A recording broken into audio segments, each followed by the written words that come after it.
Presiden Korea mengumumkan akhir dunia setelah asteroid pembawa zombie menghantam Jepang, mengubah manusia menjadi pemakan daging yang haus darah. Kiamat pun dimulai, dan kepanikan meledak di mana-mana. Tak ada yang tahu harus berbuat apa atau lari kemana. Tapi ada satu orang yang lebih dari siap. Dia punya tempat perlindungan aman di dunia lain, dan sudah lama menunggu untuk menghabisi para zombie. Orang itu adalah MC kita, Sang Ho. Beberapa bulan lalu, Sang Ho dan teman-temannya memainkan Sura, game survival virtual paling sulit yang pernah dibuat.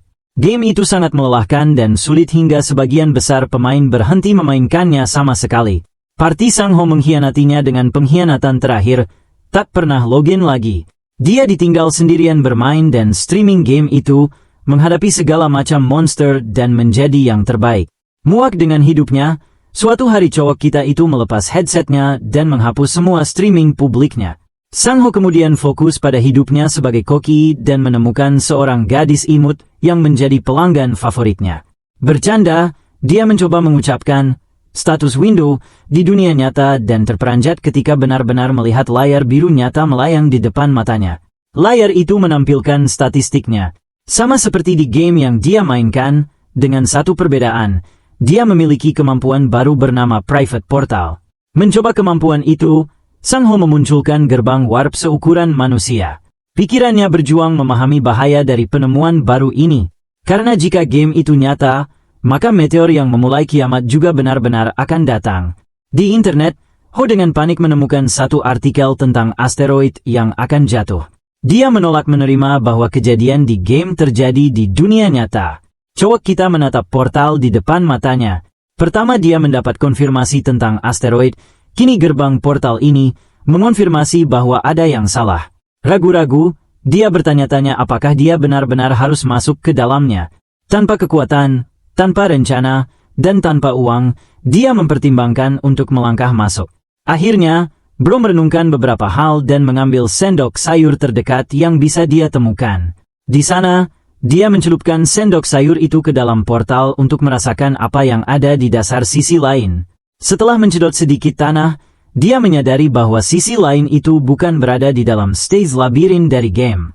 Itu bagus, tapi dia juga mulai bertanya-tanya apakah portal ini akan memindahkannya ke lokasi berbeda di bumi. Setelah mengemas tasnya untuk mempersiapkan perjalanan, dia menyemangati diri untuk akhirnya masuk. Di adegan berikutnya, Bro melewati portal dan menemukan keindahan di sisi lain. Pemandangan tanpa apapun yang bersifat urban terlihat.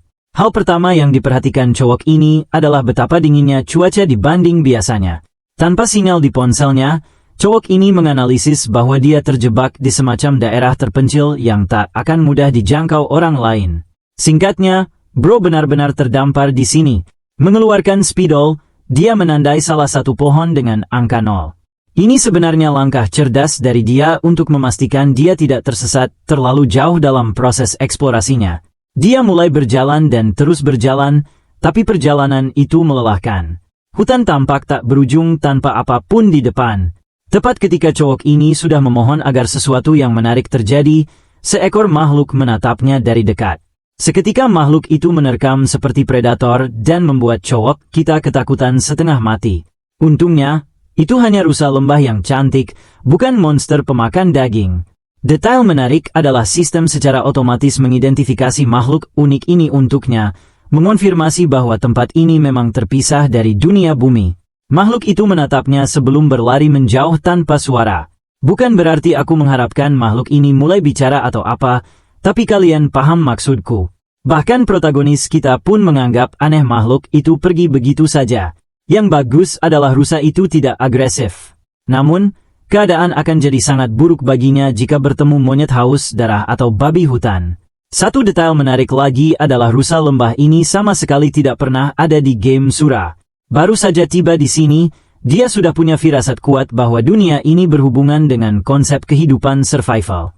Mengeluarkan pisau, dia berjalan maju, mempersiapkan diri untuk apapun yang akan muncul dan mengejutkannya. Sejauh ini, dia masih menyangkal kenyataan bahwa bencana yang akan memusnahkan umat manusia sedang menuju. Tapi tepat ketika dia hampir menyerah, dia menemukannya. Matanya melirik apel matahari yang bersinar, buah mistis yang dia petik dari pohon. Pertama dia bertanya-tanya apakah boleh menggigitnya. Lalu dia benar-benar menggigit dan langsung merasakan perubahan. Sistem memberitahunya bahwa staminanya pulih dan tubuhnya berpendar kuning. Efeknya benar-benar sama seperti jus apel matahari yang biasa mereka minum di game, ditambah satu hal lagi yang menjadi konfirmasi mutlak. Cowok kita kini yakin bahwa sesuatu yang mengerikan akan segera terjadi. Bro juga berada di dekat kotoran goblin, artinya dia harus berhati-hati. Sang Ho menghela napas khawatir, berusaha menguatkan mentalnya, tapi terlepas dari keyakinannya sebelumnya, kini dia tahu bahwa akhir dunia benar-benar akan segera tiba. Setelah merasakan efek gerbang portal, dia keluar dan kembali ke dunia asalnya. Di sini, Sang Ho mulai memikirkan solusi. Dia ingin siap menghadapi kiamat yang akan datang. Jadi hal pertama yang dia lakukan adalah meninjau semua rekaman permainannya dan menyimpannya di hard drive pribadi. Kebetulan, dia memang streaming setiap kali bermain, jadi dia bisa dengan mudah menyimpan data itu, meski tak pernah menyangka akan menggunakannya seperti ini suatu hari nanti. Berita tentang jatuhnya asteroid sampai kepadanya. Kehancuran Jepang akan dimulai dalam 32 hari bersamaan dengan awal kiamat. Sampai saat itu, dia memutuskan untuk bersiap karena game itu sayangnya penuh dengan mekanik terburuk yang pernah ada. Yang paling gila dan bermasalah di antaranya adalah sesuatu yang disebut penyakit kematian besi. Fenomena kecil ini menyebabkan korosi dan kehancuran setiap potongan logam di bumi. Gedung-gedung hancur menjadi debu dan membantu gerombolan zombie beberapa jam setelahnya. Dengan lenyapnya logam di masyarakat modern, umat manusia kembali ke zaman batu. Penyakit kematian besi akhirnya mereda di dalam game, tapi masalah utamanya adalah ia benar-benar berlangsung selama 1 tahun penuh. Meski begitu, penyakit kematian besi yang akan datang tak terlalu berarti bagi cowok kita yang punya solusi aman untuk mengakses portal pribadinya berkat raid baru yang diperolehnya. Tentu saja, Sang Ho punya dugaan kuat bahwa penyakit itu tak akan bisa menembus portal. Mengakhiri analisisnya, dia mengeluarkan semua tabungan yang dikumpulkannya untuk membeli peralatan tier premium. Bro akan memasuki lobi kiamat zombie Call of Duty secara real time, jadi dia membeli semua perlengkapan dan perbekalan untuk bertahan hidup. Malam hari saat mengecek forum, Sang Ho merasa kecewa dengan sedikit orang yang menyalahgunakan kemampuan awakening mereka untuk kehidupan kriminal dan kesenangan. Pagi tiba. Dia membeli lebih banyak perbekalan untuk membantu misi akhirnya. Dalam perjalanan pulang, Bro bahkan membeli busur berburu untuk jaga-jaga. Sambil melakukan semua ini, dia menyadari sesuatu. Sang Ho berpikir mungkin dia terlalu berlebihan memikirkan semua ini. Mungkin dia terlalu mendahului dan bertindak tergesa-gesa. Tetap saja, dia pikir dia bisa mengembalikan semua tabungannya nanti, meski ternyata salah. Setelah urusan pagi selesai, dia pulang dan memasang tanda tutup di tokonya. Sang Ho sedang tenggelam dalam pikirannya ketika tiba-tiba mendengar suara seseorang. Tau Chahine dari Solo Leveling dengan khawatir bertanya tentang toko yang tutup. Dia bilang itu hanya untuk pekerjaan renovasi, yang membuatnya bertanya-tanya apakah dia mendapat rezeki nomplok dan kaya mendadak. Sang Ho cepat-cepat mengakhiri pembicaraan dengan mengatakan ada pekerjaan yang harus diselesaikan, tapi tiba-tiba dia dihentikan dan gadis itu mencoba bertanya sesuatu. Gadis itu akhirnya malu dan tak benar-benar mengatakan permintaannya, lalu berbalik pergi. Sang Ho penasaran dengan pertanyaannya dan meski bisa dengan mudah memaksa jawaban, dia kembali ke urusannya. Di dalam, dia bersumpah akan menganggap serius dan mengerjakan hal-hal yang benar-benar penting. Bro benar-benar bilang, gue akan cuekin cewek cakep dan fokus beneran. Dia memerintahkan, buka portal. Merenungkan gaya bermainnya di game, orang bisa menyebutnya playmaker atau planner. Orang yang suka menggunakan strategi untuk mengatasi setiap stage. Dia bukan petarung kuat dan lebih mengandalkan otak. Alasannya sederhana. Di Sura, ada cara rumit untuk mendapatkan stat. Kamu tidak mendapatkannya hanya setelah naik level. Kamu hanya mendapatkannya setelah berburu dan mengeksplorasi. Saat ini, cowok kita berada di dunia lain mencoba mengasah skillnya dengan busur. Jelas, tanpa latihan dan pengajaran sebelumnya, Bro menggunakan tutorial YouTube untuk belajar sendiri. Sang Ho membidik dengan postur benar dan menarik busur. Pemandangan dirinya dari game terefleksi dalam pengalamannya hingga akhirnya dia melepas anak panah. Anak panah melesat ke target dan mengenai sasaran. Bro benar-benar terkejut dengan bakatnya hingga menganggap dirinya orang terpilih. Namun, dengan tangan yang pegal, Sang Ho sadar bahwa kelemahan nyatanya adalah kekuatan fisik. Makanya dia ingin fokus latihan fisik dan meningkatkan daya tahan tubuhnya. Dengan persiapan dasar selesai, dia kini berpindah ke langkah berikutnya. Seketika itu juga, dia harus mengurus dua hal. Pertama, membuat cara berburu monster dengan benar. Kedua, membangun markas yang bisa menyimpan perbekalan tanpa khawatir. Namun saat ini, dia belum punya senjata dan perbekalan sama sekali karena masih dalam proses pengiriman. Sampai saat itu, dia berburu apel emas dan gila karena keberuntungannya terus bertemu apel-apel itu. Setelah menandai beberapa tempat, dia mengajari dirinya sendiri untuk bersiap menghadapi kiamat yang akan datang. Persiapan dini adalah alasan utama dia bisa bertahan lama di Sura. Saat melihat-lihat, Sang Ho menemukan kotoran goblin. Dia memang sudah berniat mencarinya untuk tujuan sederhana. Hal tentang goblin adalah mereka suka bertindak berkelompok. Fakta bahwa hanya ada satu tumpukan kotoran di tanah, dan maksudku secara harfiah, memberitahunya bahwa ada satu goblin di sekitar sini. Inspektur kotoran Promax berinteraksi dengan kotoran itu dan menyimpulkan bahwa goblin itu pasti buangan. Sang Ho tahu goblin ini akan jadi tiket emasnya. Dia harus memburunya sebaik mungkin. Malam hari, pencariannya akan goblin penyendiri berlanjut. Dia mendengar serigala di dekat, yang menandakan dia semakin dekat ke lembah. Dan kemudian dia melihat goblin yang dicarinya. Sang Ho bersembunyi di balik pohon, tapi dia bisa melihat makhluk itu tampak identik dengan monster di game. Goblin seharusnya monster kelas terendah. Senjata satu-satunya mereka adalah tombak dan anak panah beracun. Mereka terkenal suka mencincang dan menyiksa lawan. Itulah alasan utama cowok kita memilih senjata jarak jauh, busur, sebagai pilihan pertama. Dari penampilan, goblin itu sudah tua dan dalam kondisi lemah. Tak punya senjata apapun. Maka Sang Ho langsung mengeluarkan busurnya. Dia tahu kalau bisa tetap tenang, dia akan membunuh makhluk ini. Saat melepas busur, anak panah langsung menembus lengan goblin. Sang Ho membidik kepala, tapi dia senang dengan hasilnya. Memanfaatkan keunggulan ini, dia mencoba tembakan kedua, tapi goblin melempar batu begitu keras hingga senjatanya terlontar dari tangan. Sang Ho sadar dia berhadapan dengan goblin dewasa dan berpengalaman. Keduanya bersiap dengan pisau untuk pertarungan jarak dekat. Pertarungan pamungkas antara Sun Jinwoo dan Beiru dimulai.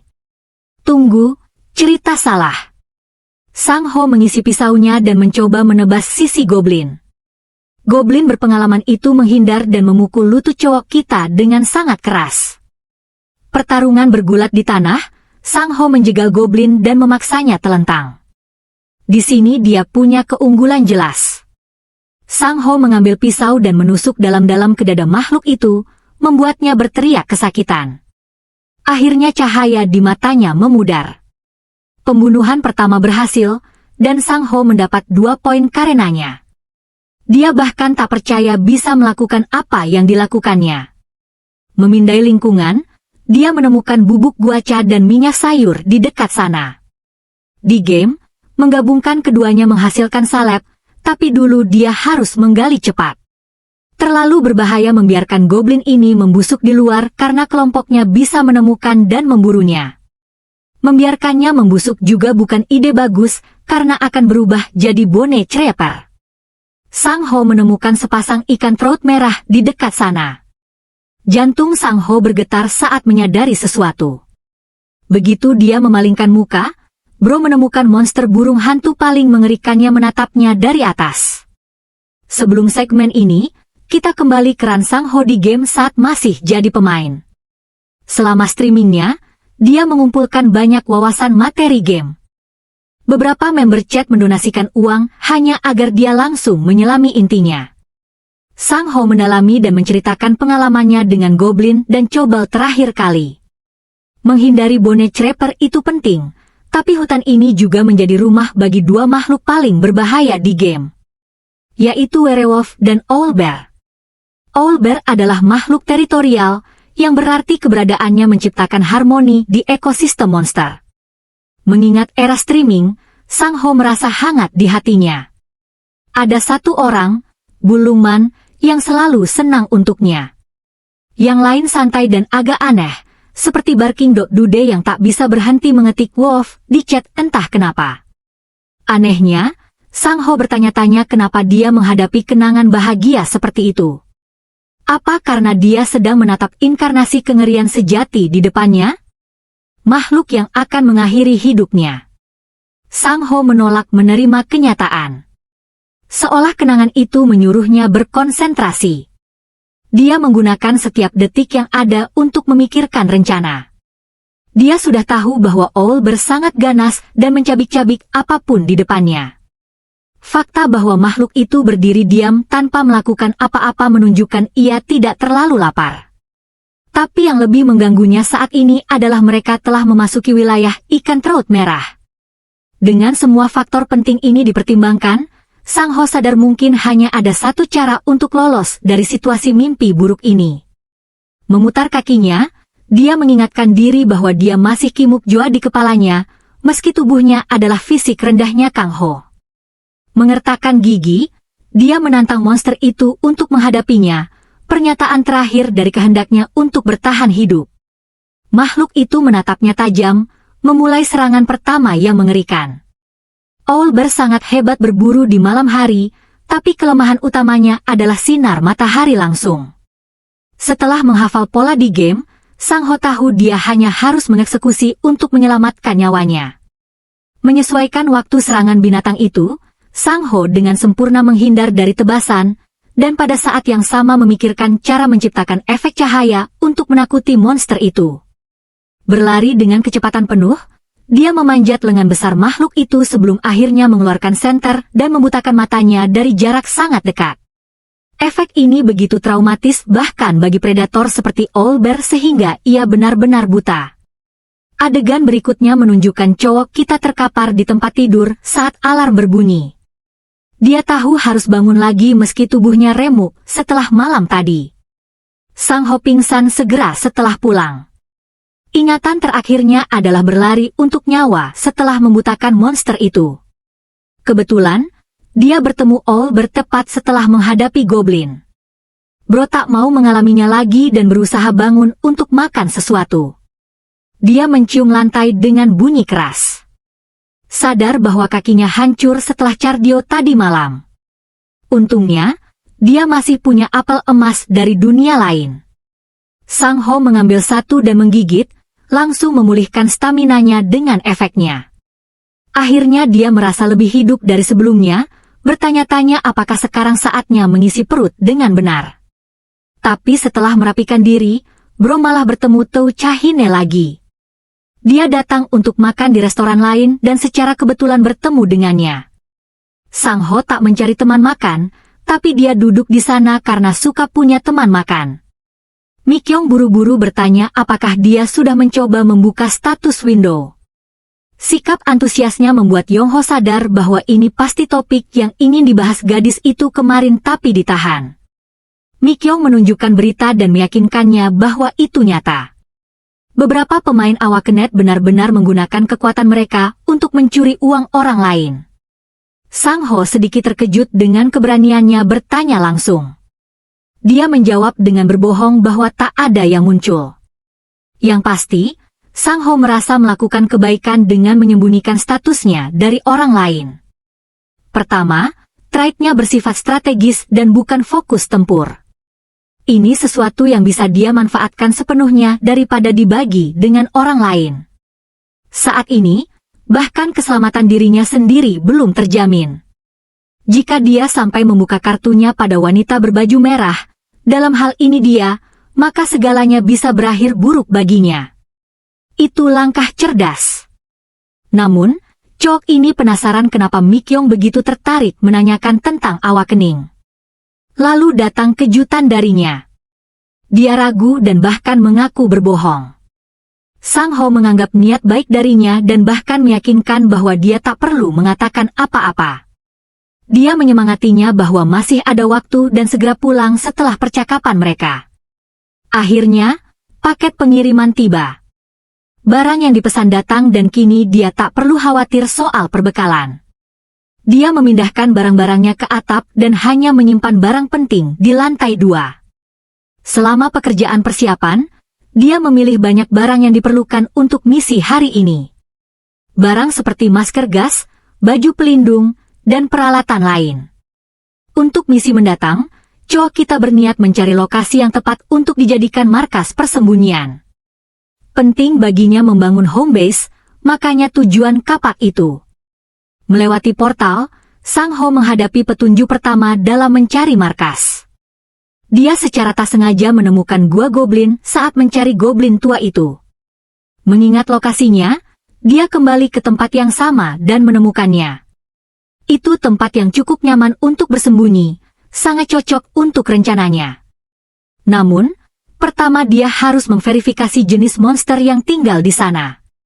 Sang Ho memindai lingkungan dan menemukan jejak kaki kecil milik Cobalt yang lewat. Ini sebenarnya penemuan yang patut dirayakan karena mereka sama sekali bukan masalah. Sang Ho sudah datang dengan rencana melawan monster level rendah sejak awal, jadi tak ada yang perlu dikhawatirkan. Hal tentang Cobalt adalah mereka makhluk nokturnal. Saat ini mereka sedang tidur, jadi rencana Cho kita adalah mencekik mereka di dalam. Pertama, dia mengumpulkan banyak kayu bakar dengan memotong beberapa ranting. Setelah itu, dia menempatkan tumpukan kayu di pintu masuk. Ide berikutnya adalah menuangkan bensin ke seluruhnya. Sang Ho mengira dia akan menyelesaikan misi ini tanpa masalah karena yang harus dilakukan sekarang hanyalah menyalakan api. Tapi kemudian dia terkejut mendengar suara mereka. Mereka terbangun dari tidur dan langsung mengunci mata pada makanan berikutnya. Sang Ho dengan santai menyapa mereka sebelum mengayunkan kapak dan melompat ke medan pertempuran. Dalam satu ayunan sederhana, dia menebas leher kedua monster itu, membunuh mereka seketika. Alasan mereka mati begitu mudah adalah karena masih mengantuk. Berkat pembunuhan beruntun ini, sistem memberinya kenaikan level dan 4 poin. Selanjutnya, Sang Ho melempar korek ke kayu bakar. Tak lama kemudian, asap mulai masuk. Di game Sura, monster level rendah punya satu kelemahan mencolok. Mereka rentan terhadap hal-hal baru, dan ini salah satunya. Cho kita menunggu di luar dengan masker gas. Meski bisa saja membakar mereka langsung, cara ini bahkan lebih efektif untuk pembersihan. Cobalt yang tertidur panik terbangun dan berlari keluar untuk menyelamatkan diri. Sang Ho sengaja memilih strategi ini untuk melemahkan tubuh mereka dan menciptakan kebingungan saat kabur. Begitu mereka keluar, tujuannya adalah memanfaatkan keadaan lemah mereka untuk membunuh sekaligus. Meski dia memperkirakan setidaknya 5 yang keluar, Sang Ho terkejut bahwa hanya 4 yang muncul. Ini berbeda dari kelompok biasa 7 ekor. Membidik salah satu Cobalt, Sang Ho langsung membantainya, menyatakan bahwa tinggal 3 lagi. 3 yang tersisa menyerangnya, melakukan apa yang mereka bisa. Tapi Cho kita sudah siap dengan kapaknya. Orang ini mengayun home run dengan senjata itu dan menumbangkan mereka. Satu Cobalt lagi mencoba menyerang, tapi semprotan kentut mematikan yang maha kuasa membutakan matanya dari jarak dekat. Sebelum bisa berbuat apa-apa, Sang Ho membantu memenggal kepalanya. Tinggal 1 yang terakhir, Cho kita menatap tajam pemimpin mereka yang gemetaran ketakutan. Dia telah menjadi pemburu dan menyatakan akhir mereka, berjanji akan memanfaatkan markas mereka dengan baik. Pembantaian berdarah akhirnya usai dengan Seong Ho kelelahan di tanah. Kurangnya stamina adalah kelemahan nyata saat ini, meski mereka mudah dikalahkan. Stat sistem, menariknya, tak berbeda dari di game. Bahkan bagian debuff dari status kelelahan, poin tak naik setelah level up, sama persis. Tetap saja, naik level nanti akan membuka item toko untuknya. Jadi itu sudah bagus sendiri. Saat ini, hal paling nyaman adalah dia bisa menggunakan ruang pribadi miliknya sendiri. Tapi, sebanyak dia ingin lingkungan bersih di dalam, dia malah kecewa dengan kekacauan yang dibuat para cobalt. Dengan markas yang sudah aman, operasi pembersihan pun dimulai. Cok ini harus membersihkan begitu banyak kotoran goblin hingga dia muak. Membersihkan sebanyak itu terasa sangat menyebalkan, apalagi setelah baru saja menyelesaikan pertarungan yang cukup berat. Seiho mengumpat pada makhluk-makhluk busuk itu karena tinggal di tempat sampah. Meski begitu, kini dia tak perlu khawatir lagi karena sudah punya markas baru. Sang-ho kembali ke dunianya setiap kali perlu membuang sampah. Itu memang keuntungan, tapi tetap saja membersihkan semuanya memakan waktu sangat lama. Satu hal yang paling mengejutkannya adalah betapa mudahnya menggunakan barang antar dimensi. Jadi, dia memakai pipa dari satu sisi dan mengaktifkannya di sisi lain, bahkan dia sendiri terheran-heran betapa lancarnya itu bekerja. Berjam-jam usaha terbayar, tempat itu kini berkilau bersih. Selanjutnya, dia harus membersihkan noda darah dan mulai menuang beton agar penyimpanan barang lebih mudah. Dia memikirkan kerumitan mortar dan penggunaan panel sandwich. Tapi satu hal baik dari gua busuk ini adalah penuh dengan batu bercahaya dan batu penyala.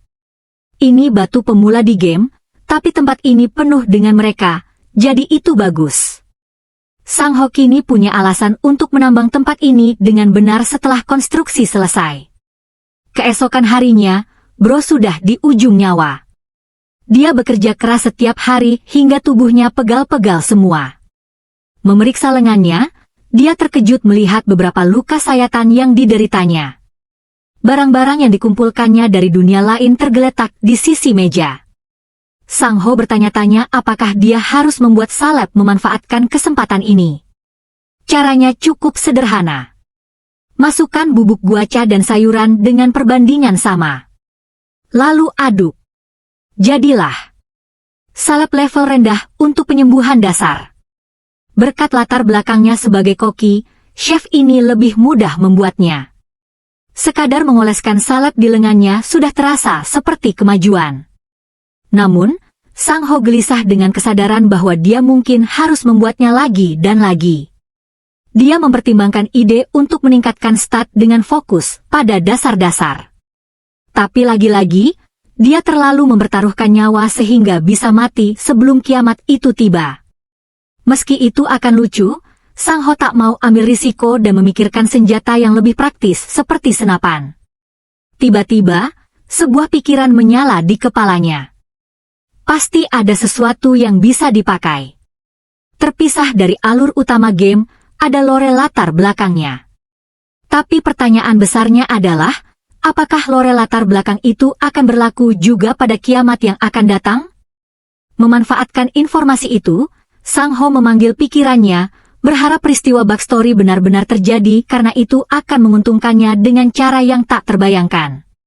Dengan rencana baru yang tercipta, Cok ini naik ke atap untuk mengambil bahan konstruksi yang dipesannya. Membuka gerbang portal, Bro mulai melempar kantong-kantong itu satu persatu ke sisi lain. Setelah itu, dia mengambil barang-barang lain, lalu turun ke lantai 1. Di sini, dia hendak memindahkan tumpukan paket ketika tiba-tiba gadis itu muncul lagi. Sang-ho mulai bertanya-tanya apakah dia sudah terlalu nyaman dengannya saat ini. Bro mengatakannya langsung ke mukanya, membuat gadis itu malu. Dia meyakinkan bahwa dia hanya sibuk dengan pekerjaan renovasi, dan gadis itu percaya. Yang mengejutkannya adalah dia belum datang untuk potong rambut rutin setiap 3 bulan. Sang-ho ingat ya dan juga paham bahwa potong rambut diperlukan untuk eksplorasi mendatang, jadi dia menunda pekerjaannya dan pergi ke salonnya. Di sini, Bro tampak seperti versi Korea dari Moist Critical. Dia menyuruhnya mencukur habis semuanya. Arc Bushcut Sigma. Terkejut, gadis itu tetap melaksanakan permintaannya. Yang membuatnya penasaran adalah bahu Sang-ho yang semakin lebar. Maksudku, jujur saja, tak ada gadis yang benar-benar bilang gitu. Dia bilang dia sedang latihan fisik sementara Mi Kyung bicara tentang status window yang berhubungan dengan game survival life. Awakener adalah orang-orang yang pernah memainkan game itu setidaknya sekali. Sepanjang waktu, Sang Ho pura-pura bodoh dan setuju dengan semua, tapi dia juga penasaran bertanya sumber informasinya. Tiba-tiba, seorang cowok bertato masuk ke salon, mengungkap bahwa dia datang untuk info terbaru. Lucunya, cowok ini pernah bertarung dengan Seho dulu, tapi hanya di kompetisi menyanyi. Cowok kita kesal karena badut ini ternyata sumber informasi gadis itu. Si berambut pirang bilang pada gadis itu bahwa seseorang menghapus streamingnya dan hanya menyimpan informasi untuk dirinya sendiri. Momen canggung karena cowok ini bahkan mengumumkan bahwa dia sedang berusaha membongkar lokasi asli pemain itu. Sang Ho benar-benar penasaran dengan orang misterius ini. Inhan menyebut nama Kimbap Jojo, yang adalah username Sang Ho. Ini langsung memperumit keadaan karena kini cowok kita tahu bahwa orang-orang benar-benar memburunya. Inhan memaksa gadis itu untuk berani dan bergabung dengan tim mereka. Sang Ho menganggap seluruh situasi ini bodoh. Satu-satunya alasan dia menghapus video adalah karena kecewa. Dia tak pernah sempat memikirkan keuntungan pribadi. Pokoknya, si Pang ini sok tahu yang suka omong besar. Dia bahkan mengumpat Sang Ho karena ninggalin semua orang tanpa memposting informasi streaming secara publik, tak tahu bahwa orang yang sedang diburunya itu sedang duduk di depannya. Sang Ho bertanya-tanya apakah reaksi komunitas juga sama. Ini membuatnya mempertimbangkan apakah dia harus berbalik arah dan membagikan informasi. Bro pribadi bangun untuk menghadapi Inhok secara langsung, memarahinya karena mengacaukan potong rambutnya di tengah-tengah sesi. In berusaha jadi cowok keras, tapi Sang Ho menatapnya dengan mata pembunuh, memerintahkan dia cepat pergi kalau tak mau dipermalukan lagi. Terintimidasi, si Pang keluar dari salon sementara gadis itu mengucapkan selamat tinggal. Mi Kyung merasa lega. Melihat dia dalam kesulitan, cowok kita meminta nomornya hanya karena menganggap cowok itu benar-benar badut yang bisa mengancam nyawanya. Kembali ke rumah, cowok kita tampak seperti model dengan tampilan barunya. Pertama, dia fokus pada username-nya dan memutuskan mencari informasi di forum. Yang dia temukan mengkhawatirkan. Seluruh forum dipenuhi umpatan dan makian untuknya. Dia terus menerima hate tanpa henti hingga akhirnya menemukan username Inhok. Si badut itu bahkan pakai nickname meski punya verifikasi penuh di situs. Seluruh halamannya penuh komentar negatif tentang cowok kita. Hater sejati dan redditor dalam jiwa, raga, dan roh. Sang Ho mematikan komputernya, tahu itu satu-satunya reaksi yang pantas. Dia tak terpengaruh mental, hanya kecewa. Tapi kemudian otaknya merasa tenang aneh saat memerintahkan portal. Dia menghabiskan 2 hari berikutnya menyempurnakan markasnya, menambang dan membangun. Kapak membantu, lalu dia menebarkan mortar dengan air, meratakan setiap hari. Setelah pekerjaan selesai, dia keluar menunggu mortar mengering. Pada saat itu, dia menatap bulan yang sepi. Tiba-tiba, Sang Ho sadar bahwa dia harus menanggapi ketidakadilan dan tingkat kekejaman ini. Dia bukan pahlawan, dan dia tak mencari tujuan agung dalam hidup. Tujuan utamanya adalah bertahan hidup sepenuhnya. Hanya itu yang penting. Selama dia menang. Membuat tekad, dia berbalik dan langsung ketakutan. Ada Bone Creeper yang berderit mendekatinya. Sang Ho sudah kesal, jadi akhirnya dia menemukan sasaran untuk melampiaskannya. Ledakan keras menyusul, menelan segalanya dalam api. Ketika cowok kita sadar lagi, tubuhnya penuh goresan. Dia bahkan tak tahu apa yang baru saja terjadi. Tapi kemudian dia ingat bayangan Bone Creeper. Satu bagian yang membingungkannya adalah bagaimana dia bisa selamat dari ledakan jarak 0. Tapi itu ada jawabannya juga. Begitu melihat Bone Creeper, Sang Ho sudah tahu makhluk itu akan meledak. Jadi, dia lari. Tapi ledakan tetap menyusul, mendorongnya dengan kekuatan cukup untuk membuatnya pingsan tapi tak mati. Namun, gerakan kecil itu juga ada harganya. Sang Ho penuh duri tertusuk di sisi kanannya. Mengumpulkan sisa tenaga, dia memanggil status window untuk membantu. Stat sistem turun karena kondisinya saat ini. Tapi berkat kehancuran makhluk itu, dia mendapat poin karena mengalahkannya. Sakit kepala mulai menguasai, membebani indera. Mengeluarkan sisa energi terakhir, dia memerintahkan buka portal. Di adegan berikutnya, hal pertama yang dia lakukan adalah mengobati lukanya. Ini melibatkan mengeluarkan serpihan tulang dari makhluk itu. Sangat sakit mengeluarkannya, dan rasanya seperti neraka. Salep bekerja dengan ajaib, membantu menghentikan pendarahan. Memeriksa kondisinya setelah membalut lebih lanjut. Akhirnya Sang Ho pingsan lagi. Itu batasnya hari itu. Pagi berikutnya, fajar menyingsing dan cowok kita bangun lagi. Dia merasa seperti diambang kematian setiap hari.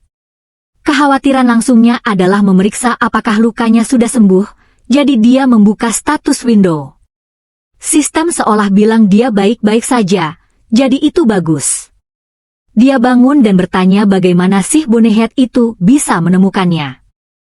Pertama-tama, hutan ini sangat luas, jadi tak mustahil makhluk keluar dari persembunyian begitu saja. Ini membuatnya waspada untuk lebih fokus mengasah stat persepsi, yang akan meningkatkan kemampuan deteksinya. Satu-satunya cara menambah stat seperti itu di game adalah memakai poin stat. Tentu saja, poin itu didapat lewat pengalaman berburu atau eksplorasi. Cara lain meningkatkan stat adalah pakai equipment atau senjata yang memberikan boost. Masalahnya, Sura adalah game yang buruk, dan tingkat kesulitannya gila. Bahkan untuk mendapatkan item stat sederhana, harus melawan monster yang jauh lebih tinggi dari level sendiri. Artinya melawan binatang neraka hanya untuk satu senjata. Setelah mengalahkan monster, skill juga bisa terbuka. Monster level tinggi terutama menjatuhkan skill berdasarkan kondisi tertentu. Tapi tak semua skill cocok untuk setiap pemain. Jadi kini Sang Ho memikirkan cara pasti untuk mendapatkan item peningkat stat. Dia memutuskan memutar kembali Votage ke cerita latar yang pernah dikunjunginya di game. Cerita-cerita itu terjadi sebelum asteroid jatuh ke bumi. Artinya mengunjungi tempat-tempat itu bisa memberi item spesial sebelum kiamat benar-benar datang. Tapi itu hanya teori game. Paham kan? Sang Ho tahu dia juga harus melawan monster lebih kuat untuk itu. Dia menghabiskan beberapa jam berikutnya membaca informasi lama, dan mempelajari 3 lokasi penting tempat cerita latar terjadi. Kapal Rusia, Hobgoblin, dan satu lagi, insiden Orc Gunung Jerry, yang paling cepat munculnya. Menurut Votage, Orc ditemukan tanggal 26, jadi dia harus berangkat tanggal 25 untuk menemukannya lebih awal. Dengan misi berikutnya di depan mata, cowok kita mengambil ponsel dan sadar Mick yang sedang meneleponnya di jam larut. Di adegan berikutnya, keduanya berada di kafe. Dia bertanya kondisinya, mempertanyakan kenapa memakai baju lengan panjang di musim panas yang terik. Bro harus menyembunyikan lukanya dan sadar bahwa wanita ini jauh lebih jeli dari kelihatannya. Dia pikir dia terganggu karena insiden di salon, tapi Sang Ho menyangkal. Dia senang mendengarnya, mengungkapkan betapa takutnya dia waktu itu. Sang Ho mengingatkannya tentang musim dingin lalu di mana cowok ini bikin masalah dengan truk derek modifikasi ilegal. Lalu mulai memukuli orang-orang lemah. Singkatnya, dia manusia busuk. Mikyong terperanjat mendengar berita ini, tak punya info sebelumnya tentang cowok itu, tapi cowok kita memohon padanya untuk menjauh darinya. Sang Ho kemudian langsung bertanya alasan dia mengajaknya keluar. Gadis imut itu berbisik di telinganya dan mengungkap bahwa dia sebenarnya sudah awakening. Sang Ho tak tahu kenapa dia mengungkap informasi sensitif seperti itu. Ikut bermain, dia berpura-pura iri karena tak dapat keberuntungan yang sama. Dia merasa bersalah karena berbohong padanya, tapi dia meyakinkan bahwa tak apa-apa. Mengakhiri pertemuan, dia bangun untuk pergi. Sang Ho senang dipercaya dengan informasi itu dan mengakui dia merasa lebih baik karena kata-katanya. Sebelum pergi, dia meninggalkan sedikit petunjuk dengan mengatakan ketertarikannya pada game Survival Life, dengan niat penuh untuk mempelajari game itu lebih dalam. Kembali ke rumah, Sang Ho mengakui bahwa dia benar-benar senang menemukan orang seperti dia yang berkarakter baik. Dia mengecek toko dan akhirnya membeli drone keren dan bahkan menyewa mobil untuk navigasi. Lalu dia langsung tidur untuk memulihkan diri untuk hari berikutnya. Hari berikutnya tiba. Begitu fajar menyingsing, dia mulai membuat bahan untuk berburu orc. Di markasnya, dia menghancurkan dan memurnikan batu penyala. Harus ditangani dengan hati-hati, kalau tidak akan menyala karena pukulan salah. Selanjutnya, dia mengincar batu bercahaya. Menambangnya membuat matanya silau, tapi bagus, jadi dia terus melakukannya. Setelah menggiling keduanya, dia membuat bubuk darinya. Ini melengkapi persiapannya untuk misi. Selanjutnya, dia menuang gula, bensin, dan pelarut organik. Bahan terakhir adalah zat pengeras agar batu penyala mengeras. Berkat gerbang dimensinya yang punya koordinat fleksibel, dia bisa dengan mudah menyiapkan meja tanpa kesulitan. Sebelum berangkat, dia membungkus semua barang bawaan di mobil sewanya. Puas dengan pembeliannya, dengan barang sudah aman, Seiho menyetir menuju Gunung Juri untuk membunuh orc-orc itu. Dia tiba di tempat parkir perkemahan Yungri sebelum pukul 12 malam, menghabiskan sisa waktu untuk latihan imajinasi dan menjaga peralatannya tetap aman. Ketika jam menunjukkan pukul 12 malam, dia mulai pencarian skala penuh. 2 jam kemudian, hujan semakin deras, dan kabut yang diciptakan hujan membuat sulit melihat ke depan. Dia bertanya-tanya dari mana orc-orc itu keluar dari tanah, karena dia sudah melihat-lihat sekitar perkemahan. Dia pikir fenomena pendahulu tak terjadi di dunia nyata, tapi tiba-tiba pikirannya terputus oleh raungan keras. Panik, dia melihat ke belakang. Dari arah suara itu, ada sosok bayangan gelap mendekatinya. Kita sadar itu orc dan bukan orc biasa. Itu subspesies orc merah, yang berarti drop skill dijamin. Kang Ho berusaha menenangkan diri sambil menyalakan petasan. Jika semuanya berjalan sesuai rencana, dia pasti bisa menangkapnya. Metode yang dia buat untuk mengatasi orc itu sederhana. Langkah pertama adalah memanfaatkan agresi orc untuk menarik agronya.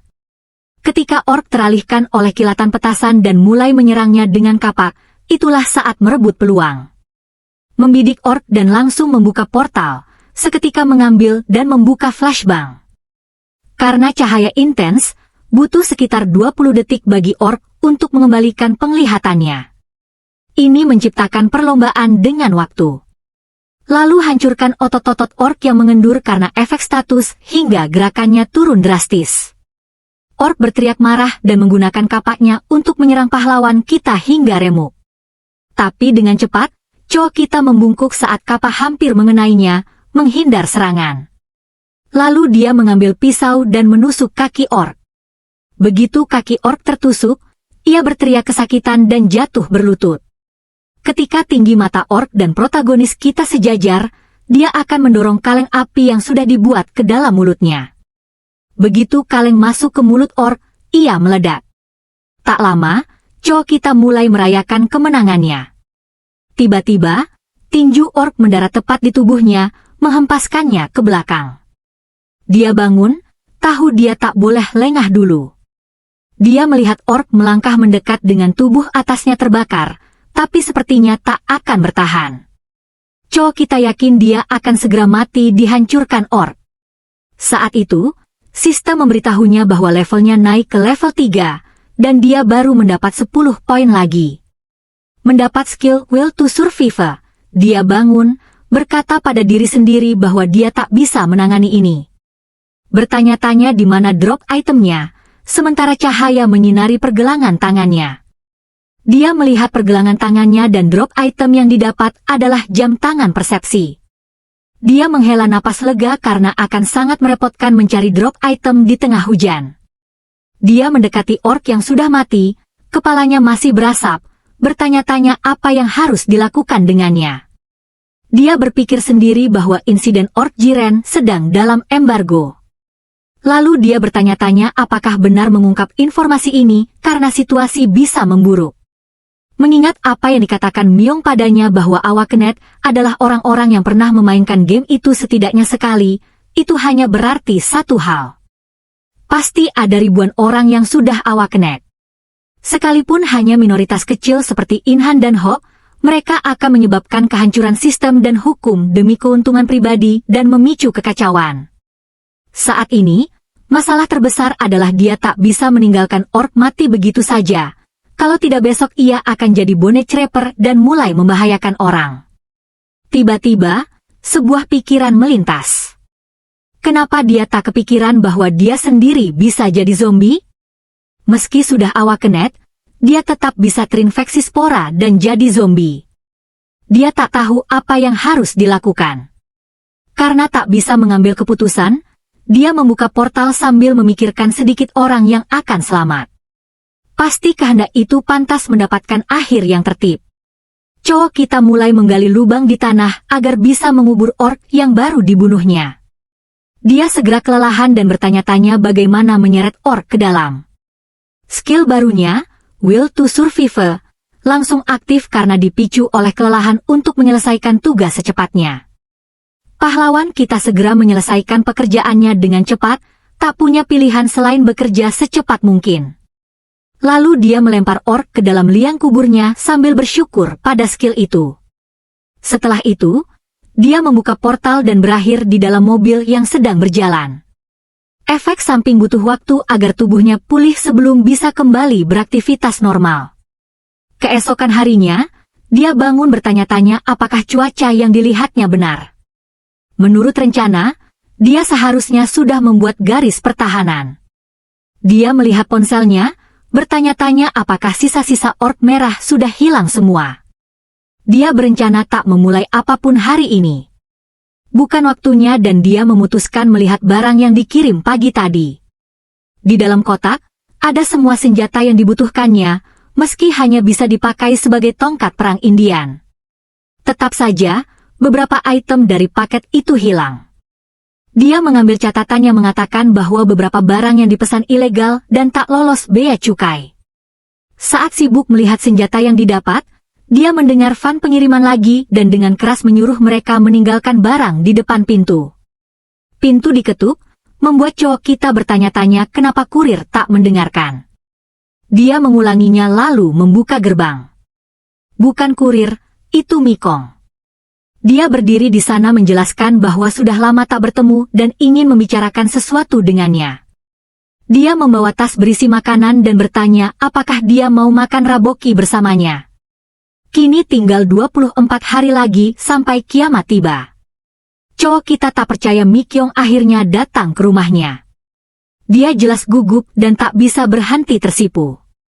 Setelah dia menyajikan makanan, dia menyuruhnya makan sebelum dingin dan dia menurut. Mereka segera selesai makan dan dia bertanya apa yang ingin dibicarakan. Dia langsung ke pokok bahasan karena dia tadi bilang sedang menyelami surah jadi dia bisa membahas informasi penting tentang itu. Yah, itu bukan yang dipikirkan cowok kita.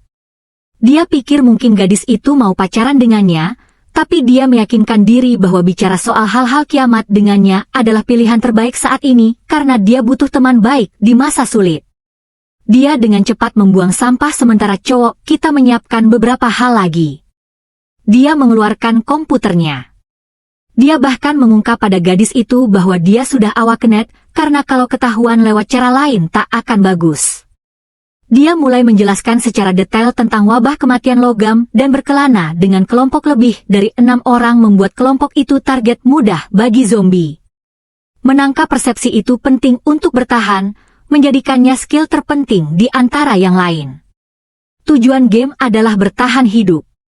Saat hendak menjelaskan lebih lanjut, dia menghentikannya. Dia membahas apa yang dikatakan Owen Hawk. Kimbu Plover mendapat banyak backlash, jadi kenapa dia tak membagikan informasi? Cowok kita tak punya jawaban pasti untuk pertanyaannya dan memintanya menebak. Tebakannya adalah setiap orang punya alasan dan keadaan membenarkannya. Lalu cowok kita bilang bahwa dia menolak tawaran bergabung dan gadis itu bertanya-tanya kenapa. Dia mengeluarkan ponsel untuk menunjukkan alasannya. Itu rekaman mereka bicara tentang menculik seorang gadis karena dianggap susah didapat. Mendengar semua itu membuatnya marah.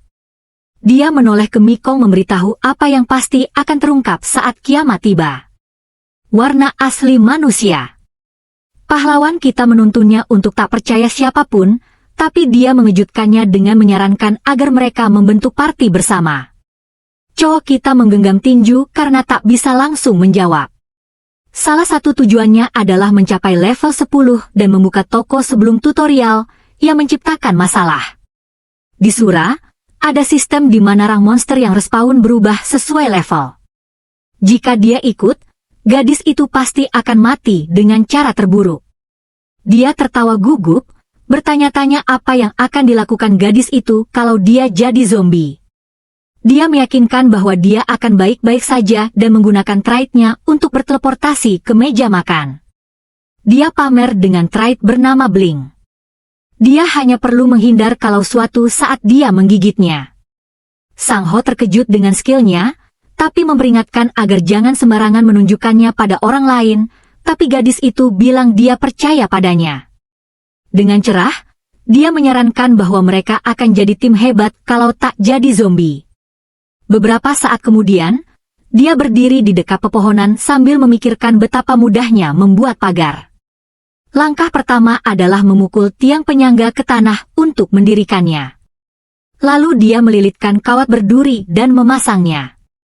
Setelah itu, dia memasang inframerah di beberapa tempat, dan pekerjaannya selesai. Dia memandang hasil kerjanya, memuji diri sendiri dan yakin setidaknya dia pantas dapat 1 poin dexterity untuk ini. Sang Ho mulai berjalan kembali, menyelesaikan pekerjaan mortar dan membuat dinding pertahanan. Dia memutuskan untuk mulai memindahkan paket. Setelah beberapa saat, dia selesai memindahkan kotak-kotak itu. Saat sedang mengukur apa yang harus dilakukan selanjutnya, tiba-tiba dia merasa dingin dan bersin. Dia sadar bahwa dunia lain akan dingin dan sebentar lagi dia harus berlindung di sini, jadi dia perlu memikirkan beberapa tindakan pencegahan. Pahlawan kita memandang pintu masuk gua dan memutuskan untuk membuat gerbang di sana karena sekadar tirai tak akan cukup. Dengan setiap langkah, daftar tugasnya terus bertambah panjang. Kemudian dia mampir ke toko perkayuan untuk produksi dan membeli berbagai barang. Dalam perjalanan pulang, dia mengecek tempat-tempat yang akan dia jarah selama 5 jam sebelum wabah kematian logam menyebar. Saat sedang membuat daftar, dia dihentikan oleh Hyung Jun Hyung yang sudah lama tak dijumpai. Dia direktur game, duda, dan punya anak perempuan kecil. Cowok kita membaca ekspresinya dan kelihatan tak bagus. Hyung tak terlalu peduli, tapi mulai memperhatikan tubuhnya yang sudah kembali bugar. Lalu cowok kita bertanya ada apa dengannya, yang dijawab dengan pertanyaan balik seberapa jelas kelihatannya. Dia kesal karena dunia akan kiamat. Protagonis terkejut bahwa dia juga tahu. Dan Hyung bertanya-tanya apakah protagonis mempercayainya. Awalnya Hyung tak percaya sampai temannya mulai melayang menggunakan kekuatan super yang didapat. Protagonis berbohong bahwa dia belum awakening, dan Sigi menghela napas sedih bahwa dia juga belum. Kini temannya akan ke stasiun penyiaran untuk cari uang. Sigi menyuruh cowok kita duduk di sampingnya, dan cowok kita sadar bahwa sebentar lagi semua orang akan tahu keberadaan awakening. Hyung mengalihkan topik ke kejadian aneh, penembakan Uido. Seong Ho tak percaya apa yang didengar karena pagi tadi tak nonton berita. Dia disuruh nonton berita, tapi postingan itu langsung diturunkan. Media kini dikendalikan. Hyung menjelaskan berita lanjutannya, bagaimana mereka berusaha menutupi dengan bilang itu desertir yang menembak. Kini area penembakan ditutup untuk umum. Hanya tentara dan polisi yang boleh masuk. Tiba-tiba cowok kita bangun, membuat alasan untuk pergi, dan mulai kabur. Kembali ke rumah, penembakan terjadi tepat setelah insiden ork. Semua ini membuatnya berpikir bahwa pemerintah terlibat karena reaksi mereka terlalu jelas. Dia membuka file di komputer dan mengklik video. Cho kita terkejut melihat banyak orang tahu waktu pasti fenomena pendahulu. Dia sudah membuang orknya, tapi penembakan tetap terjadi bersamaan.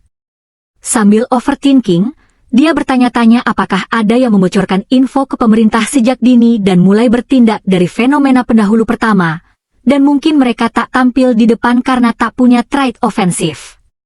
Dia tak yakin siapa, tapi pasti ada seseorang di balik pemerintah. Sang Ho bertanya-tanya siapa orang itu. Dia menyelidiki dan tersisa 3 pemain veteran. Setelah banyak berpikir, dia mengeliminasi creator. Karena mereka menjalankan langkah game ini dalam realita, pembuat game kemungkinan besar penjahat. Jika penjahat didukung pemerintah, mereka tak akan membiarkan dia membunuh ork. Dia menggambar 3 wajah yang jadi tersangka terbesar. Dia bertanya-tanya apakah survivor nomor 1 itu, dan jika teorinya benar, dia tak perlu membagikan info ini sendiri ke pemerintah. Cho kita meregang di kursi sambil bertanya-tanya apakah survivor nomor 1 benar-benar orang yang dikenalnya. Dia rindu teman-teman veteran dan memutuskan untuk percaya mereka dulu. Lagi pula, membagikan info tetap tak akan menghentikan bencana yang akan datang, jadi dia belum akan turun tangan. 2 hari kemudian, pintunya selesai dibuat dan gudang makanannya siap. Shelter pertama selesai. Dia memutuskan memasang 2 baki logistik lalu mengebor dinding, tapi ruangnya jauh lebih sempit dari bayangannya. Waterproofing basement sudah selesai dan dia mengerjakannya sedikit demi sedikit. Dia pergi sambil berpikir akan memikirkannya nanti setelah sembuh. Di fase 2, ada tugas penting yang harus dilakukan, membuat peta dengan drone-nya. Saat melakukannya, dengan headset VR terpasang dan drone di udara, dia melihat shelter di titik tengah dan mulai mengeksplorasi sekitar. Lewat drone, dia mengetahui adanya padang salju di barat laut dan lautan di selatan. Lautan itu tak ada monster dan banyak mangsa, jadi dia memutuskan memasang jebakan untuk tangkap ikan. Dia memeriksa lembah untuk mempelajari ekosistem di sekitar shelter. Tiba-tiba dia melihat tempat dia mengubur owlbear, tapi mayatnya hilang. Dia bertanya-tanya apakah si bulu besar memakannya. Dia tak membuat penilaian karena ada banyak jejak kaki di sekitar, kebanyakan jejak ork yang makin mencurigakan. Dia mengukur jarak antara lembah dan shelter, sekitar 1,5 km, membuat shelter lebih berbahaya dari dugaan. Tahu goblin ada di dekat, dia memutuskan mengembalikan drone ke shelter karena tak mampu kehilangannya. Dia berhasil menggambar peta bagus dan tahu binatang apa saja yang ada di hutan.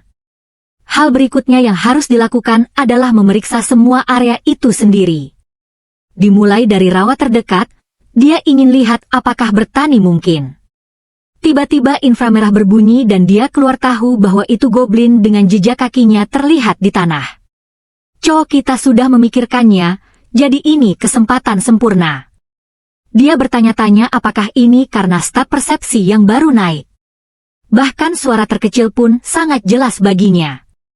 Setelah beberapa saat, dia berhasil melihat beberapa goblin tanpa memperlihatkan diri. Ini menciptakan sudut serang sempurna dan dia mengeluarkan tombak serta panah, meluncurkan serangan ke kepala goblin. Goblin itu jatuh mati dan cowok kita didukung oleh goblin lain yang mulai berlari menyerangnya, tapi dia dengan cepat menghabisi mereka seolah mudah. Dia membunuh 4, lalu menyerang 4 sisanya. Cowok kita dikepung, tapi dia mengeluarkan sesuatu dari saku yang langsung membuat goblin-goblin itu jatuh berlutut.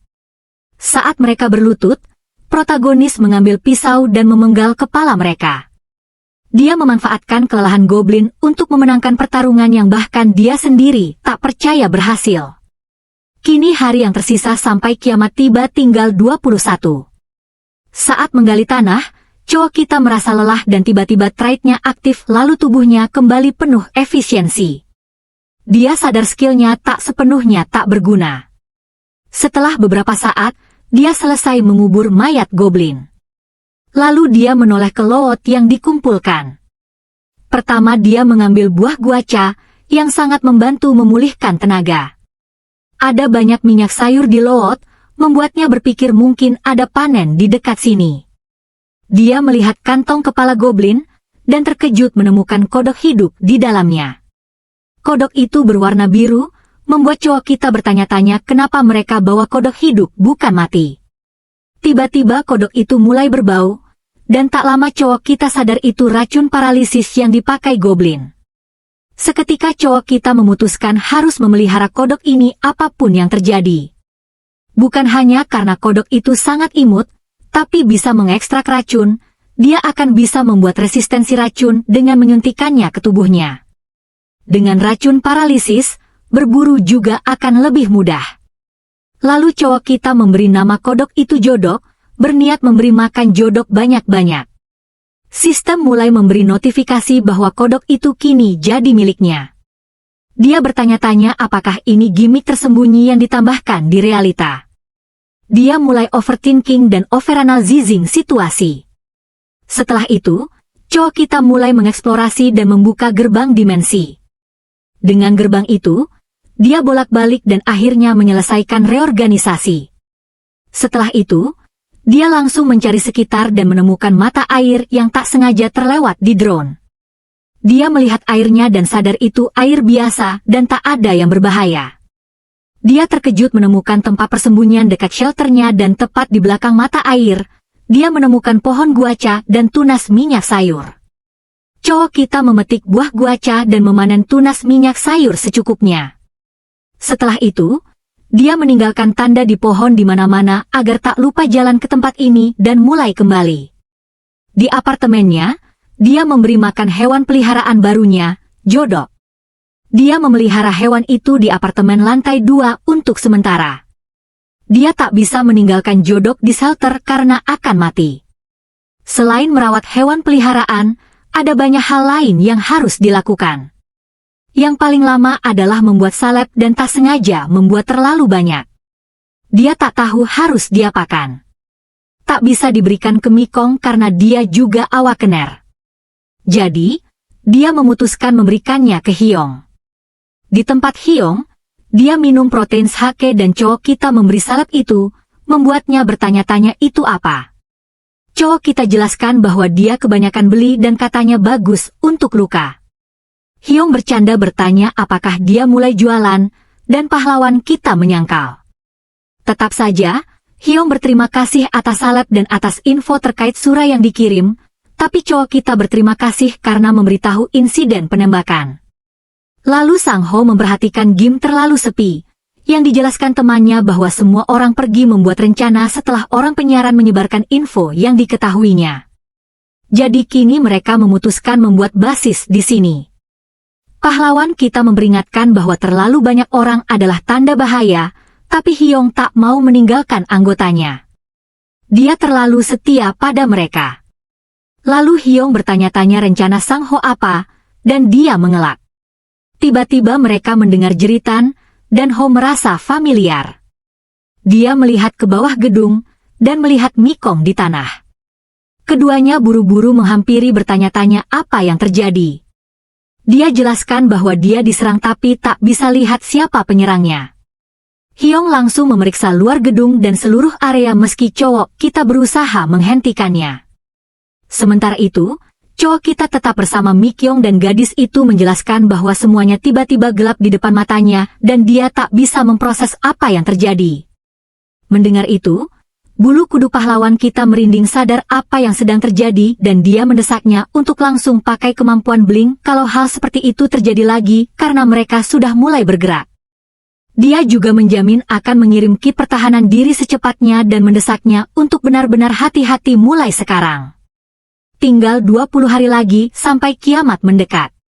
Ada meme terkenal dulu, kalau 5 orang berkumpul, pasti satu di antaranya tak berguna.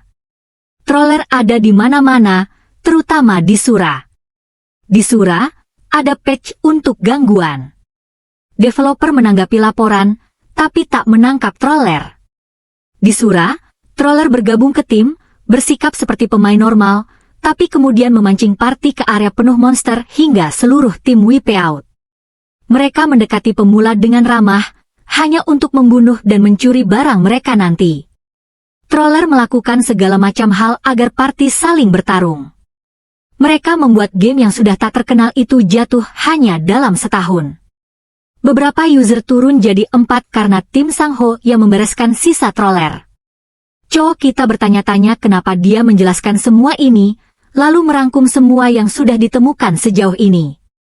Komunitas Awakener bersatu setelah penembakan Uito. Mereka tak hanya memberi informasi tapi juga merencanakan skema. Dia terhenti di tengah kalimat saat tahu orang-orang menjual videonya juga. Saat berselancar lebih lanjut di situs, dia tahu bahwa teman satu timnya Dajisim adalah troller. Dia terperangah melihat thumbnail video Daju yang bilang dikari oleh Kim Bukja. Kini Ho bertanya-tanya apakah troller itu mencoba memancing orang dengan video editan. Anehnya, dia bertepuk tangan untuk Daju karena dipuji atas pemikirannya. Dia meregang dan memutuskan untuk latihan lebih keras agar bisa menghadapi orang-orang seperti itu.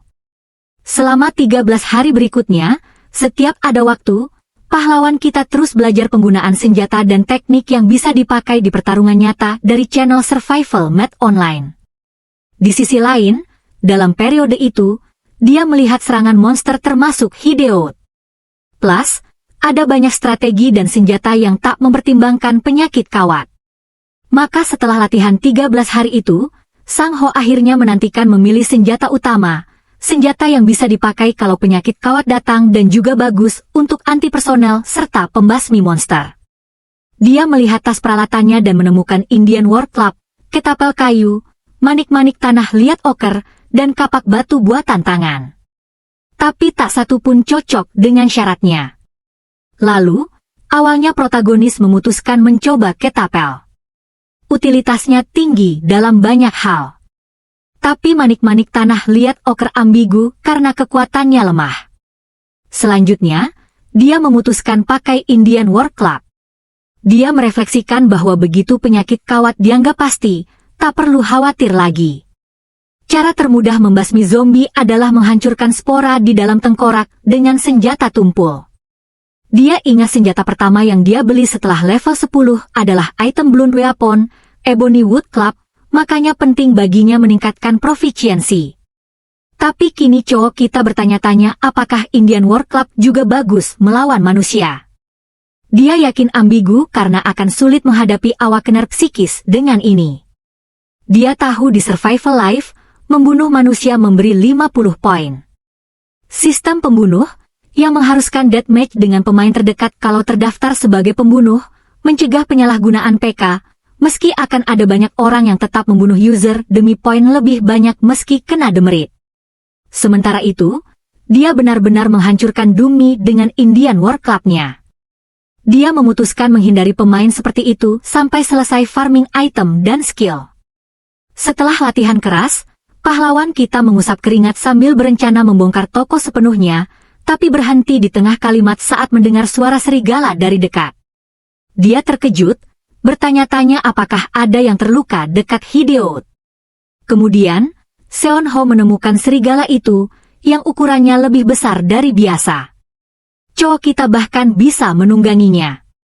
Sistem menampilkan namanya, Grey Wolf. Tapi saat dia mati dekat, dia sadar serigala itu tak bernapas. Dia bertanya-tanya apakah ini serigala liar atau yang mendekat Hideout setelah diserang. Untuk cari info lebih, protagonis mulai memeriksa lukanya. Tapi tiba-tiba, anak serigala kecil menabrak punggungnya. Seong Ho tahu serigala mati itu adalah ibu dari anak serigala ini, yang berdiri di antara dia dan ibunya untuk melindungi ibunya. Dia bingung karena tak bisa pakai kekerasan untuk memisahkan anak serigala itu dari ibunya. Dia mengambil sekop karena pahlawan kita memutuskan mengubur serigala mati itu secepatnya. Saat mulai menggali lubang, dia berpikir kalau serigala itu monster, maka akan jadi bone creeper. Dan kalau bukan, maka akan menarik monster lain. Setelah beberapa saat, lubang selesai digali sementara anak serigala tidur di samping ibunya, mengingatkan cowok kita pada dirinya kecil dan Mongchi, anjing yang dipeliharanya waktu kecil. Selanjutnya, dia mengangkat anak serigala, menjelaskan bahwa ibunya akan tidur di sini. Dia tambahkan bahwa dia boleh mengunjungi ibunya kapan saja, karena dia berencana membuat lubang anjing di pintu Hideout. Lalu Seon Ho memberi anak serigala sepotong daging, berjanji akan memastikan dia tak pernah kelaparan sampai dewasa. Dia minta bantuan imbalannya dengan indera penciuman yang luar biasa. Saat ditanya setuju atau tidak, anak serigala kecil itu menjawab dengan suara lembut bahagia. Lalu protagonis memberinya nama Dingo, sambil mengelus kepalanya. Jendela sistem muncul, memberitahu bahwa dia berhasil berkomunikasi dengan Grey Wolf, dan Grey Wolf ini, Dingo, akan dianggap miliknya. Dengan itu, tinggal 19 hari lagi sampai kiamat tiba. Sang Ho sibuk melatih Dingo. Dia menyuruh mengulang gerakan yang baru diajarkan. Saat cowok kita memanggil PAW, Dingo meletakkan kakinya di tangan pemiliknya. Lalu serigala itu berlari sesuai perintah, duduk, berbaring, dan diam, mengikuti setiap perintah pahlawan kita. Terakhir, dia melempar tulang besar ke udara, dan Dingo berhasil menangkapnya dengan lompatan. Protagonis merasa puas mencatat betapa cepatnya dia belajar, mungkin karena dari dunia lain. Dia merefleksikan skill tracking aroma yang luar biasa dan dalam hati menganggap Dingo sebagai bundel keberuntungan dan berkah. Dia merawat teman kecilnya yang menggemaskan dengan ciuman dan mulai bicara sesuatu, tapi ponselnya berdering. Saat Seon Ho mengangkat telepon, dia melihat pesan dari Hyung yang menyarankan mencari levitation di web. Kemudian, pahlawan kita menemukan artikel tentang seseorang yang disebut manusia super pertama, yang mengklaim zombie dan monster akan segera muncul dan membawa bencana. Artikel itu sudah ranking 1. Di komentar, orang-orang skeptis, percaya channel penyiaran melakukan ini hanya demi rating. Dia mencatat banyak yang tak tahu apa-apa tentang Era, tapi Awakener jelas panik di kolom komentar. Dia merasa lucu bagaimana sebagian marah saat sedikit info dibagikan dan sebagian lain marah saat yang mereka tahu jadi tersebar luas. Selanjutnya, protagonis bertanya-tanya bagaimana reaksi pemerintah. Dia tahu orang-orang mengadakan demonstrasi tentang Shok dan kekuatan super, tapi dia sadar diri, memutuskan tak ikut campur urusan itu. Meski dia menyiratkan pemerintah akhirnya akan bertindak begitu omen kedua, event Hobgoblin terjadi. Sang Ho memutuskan tak menyia-nyiakan waktu. Dia bilang pada Dingo bahwa mulai hari ini mereka akan mulai eksplorasi. Dalam hati, cowok kita tahu persiapan matang adalah satu-satunya solusi, dan Dingo tampak antusias. Kemudian, mereka masuk ke dunia portal, dan Seang Ho merefleksikan kenapa memilih eksplorasi interdimensional bersama Dingo. Dia menyuruh Dingo mencium kantong kecil dan memerintahkan mencarinya. Alasan pertama eksplorasi jenis ini adalah persiapan untuk event Hobgoblin yang akan datang, karena dia butuh Dingo mencium aroma goblin dengan benar. Sementara itu, Dingo menggonggong, sudah menemukan daging di semak, dan pahlawan kita bangga karena bisa melacak hanya dari aroma sisa. Alasan kedua adalah menguji apakah Dingo bisa tetap tenang di pertarungan nyata dan ikut perintah. Jadi dia memberi sinyal dan serigala itu langsung melesat dengan presisi tinggi. Dingo memburu kelinci di rumput dan protagonis memujinya. Alasan ketiga eksplorasi adalah memastikan apakah berburu mungkin di dunia lain. Seong Ho mendekati Dingo untuk memeriksa mangsanya, mengamati kelinci mati dan mencatat cakarnya yang kuat serta ukurannya yang besar. Setelah itu, cowok kita dan serigala kecilnya melanjutkan eksplorasi. Maju terus, dia bertanya-tanya seperti apa stat kognisi Dingo. Dia memutuskan menuju lembah untuk memverifikasi sendiri. Lalu jendela sistem muncul, memberitahu bahwa health Dingo naik 1. Mengingat hastat dirinya sebagai Kimbabjo adalah 170, pahlawan kita terkesan betapa cepatnya Dingo berkembang. Tiba-tiba Dingo mulai batuk dan protagonis buru-buru menawarkan air. Dia mengingatkan partnernya untuk tak masuk hutan sendirian. Dingo minum sementara cowok kita melihat paprika hijau besar di dekat dan bertanya-tanya apakah dia memakannya. Sistem menampilkan namanya Bull Pepper. Seong Ho senang menemukannya di hutan dan memuji Dingo, berjanji akan banyak treat nanti. Dia menggali untuk memanen Bull Pepper. Selanjutnya, mereka berangkat untuk perburuan terakhir. Keduanya duduk di batu di tepi sungai. Kali ini Dingo tak mendeteksi aroma atau kehadiran aneh. Dalam hati, Cho kita merefleksikan bahwa Red Throat bukan monster dan tak memberi poin atau item. Tapi dia yakin penting bagi Dingo muda untuk dapat pengalaman yang sangat berharga. Setelah berburu Red Throat, protagonis memutuskan menyelesaikan persiapan fase 2, lalu pulang. Keesokan harinya, seluruh restorannya sudah dibongkar. Manajer perusahaan pembongkar memberitahu pahlawan kita untuk hubungi mereka dalam 3 hari kalau ada masalah perbaikan. Dia berterima kasih tulus karena bekerja sejak pagi buta. Menarik napas dalam, dia agak sedih melihat tempat itu hancur, tapi tahu itu perlu. Saat melangkah masuk, Seiho mengira bahwa setelah kiamat, yang tak jadi zombie kemungkinan akan menjarah toko. Dia mengakui dia juga akan melakukan hal yang sama, jadi tak punya hak mengeluh. Saat mulai membersihkan, Hyong muncul di belakangnya, mengamati ruangan kosong. Hyong menyebutkan bahwa dia juga hanya menyisakan peralatan minimum. Saat cowok kita bertanya-tanya keras kenapa Hyong ada di sini, Hyong menjentikan jari ke dahi Xiang Ho, kesal karena pahlawan kita kemarin pergi tanpa kabar. Kini Hyong bilang dia datang hanya untuk mengecek apakah Xiang Ho masih hidup. Sementara itu, Dingo memandang Hyong dengan mata dingin. Hyong bertanya-tanya keras apakah Sang Ho selalu punya anjing, tapi dia jelaskan yang dulu sudah lama mati. Dia tambahkan bahwa ini peliharaan barunya, dan Hyong bilang serigala itu menggemaskan. Lalu Sang Ho bertanya lagi kenapa dia di sini dan Hyong mengulangi bahwa dia hanya datang mengecek. Pahlawan kita tak percaya itu saja. Jadi Hyong membagikan alasan lain kunjungannya. Dia mengaku khawatir, tapi juga mengungkap bahwa dia sudah menemukan orang-orang di balik serangan terhadap Mikyong. Dengan itu, tinggal 17 hari lagi sampai kiamat tiba. Duduk bersama Hyong, Sang Ho tahu bahwa party yang diorganisir Kim Chao Jun, pria yang selalu pakai topi, ternyata menargetkan Mikyong. Hyong juga menyebut truk derek yang dibenci cowok kita itu terlibat dengan party mereka. Dia menunjuk ke arah gunung di depan mereka dan bertanya apakah area dekat kaki gunung itu tempat pembangunan ulang terhenti, menambahkan bahwa markas mereka ada di sana. Namun, protagonis penasaran bagaimana Hyong bisa tahu semua ini, dan Hyong jelaskan bahwa petunjuk-petunjuknya memang berbaris rapi. Dia bilang Han Jinong, yang bisa melayang, baru-baru ini muncul di acara variety, dan Hyong langsung tanya padanya.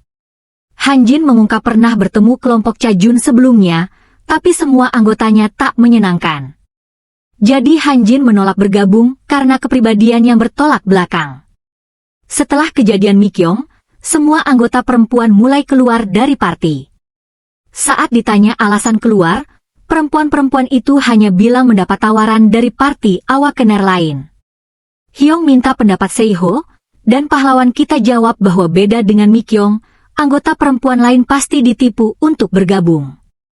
Hyong kemudian tiba-tiba mengungkap bahwa party mereka kini tinggal 4 orang, termasuk dirinya. Pengungkapan ini membuat cowok kita terperangah karena ingat beberapa hari lalu masih ada 20 anggota. Hyong tak menjelaskan lebih lanjut, tapi dia tahu kini partinya hanya punya 2 awakener. Xiang Ho susah mencerna ini, ingat bahwa mereka pernah berbuat baik pada anggota-anggota yang tetap pergi itu. Tapi Hyong tetap tenang, bilang pada protagonis bahwa begitulah keadaannya. Orang-orang itu cuma memikirkan diri sendiri. Lebih dari itu, Hyong bilang dia khawatir pada Jun kecil, sedang mempertimbangkan apakah harus menghubungi mantan istrinya atau tidak. Cowok kita tetap berwajah datar, tahu situasi mereka tak sama, dan ingin tahu apakah pemikirannya sendiri benar. Dia ingin tanya sesuatu yang mengganjal di pikirannya. Protagonis bertanya-tanya kalau kiamat benar-benar datang dan orang-orang mulai mengancam Hyong, apa yang akan dia lakukan? Sebelum selesai, Hyong memotong, bersikeras bahwa dia tak akan ragu membunuh mereka. Hyong bilang dia punya prinsip tak menyakiti orang lain, tapi dalam bencana tanpa hukum, tak ada pilihan lain. Dia percaya di masa seperti itu, tak ada tempat bagi kejahatan untuk bertahan. Lalu Hyong penasaran bertanya kenapa Siang Ho mengajukan pertanyaan seperti itu, bilang itu tak seperti dia. Cowok kita tak memberi jawaban nyata, dan tepat saat itu ada yang berteriak minta tolong. Dia memutuskan pasang lampu LED nanti, tapi sebelum tidur, dia harus rapikan persediaan makanan di basement. Tiba-tiba suara keras dari Dingo menarik perhatiannya. Bergegas keluar, Siang Ho menemukan Dingo berhadapan dengan serigala-serigala cacat, jenis monster yang dikenalnya dari Sura. Dia bertanya-tanya kenapa makhluk yang biasanya hidup di daerah ketinggian ini ada di sini. Mengamati kemarahan Dingo, pahlawan kita curiga ini serigala-serigala yang membunuh ibu Dingo. Dia coba tenangkan Dingo, tapi dalam hati tahu dia tak bisa kalahkan semua serigala saat ini.